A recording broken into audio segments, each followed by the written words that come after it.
ऐसे घर आते रहना। हाँ हाँ बेटा आती रहूंगी। हाँ। अरे बुआ पैसे देना भूल रही हो। बुआ आप आते रहना।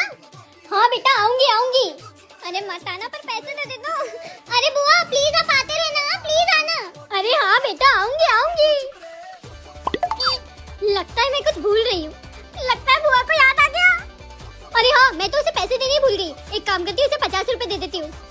अरे पर मेरे बैग में तो 50 रुपए है ही नहीं, 500 रुपए। पर मेरी भतीजी तो है, ठीक है 500 ही दे देती हूँ। लगता है बुआ पैसे देने आ रही है, पर मैं एक बार में हाँ नहीं करूंगी वरना अच्छा नहीं लगेगा। बेटा ये ले 500 रुपए। 500 रुपए? अरे बुआ इसकी क्या जरूरत। ठीक है अच्छा हो बेटा तूने मेरे 500 रुपए बचा लिए, थैंक यू।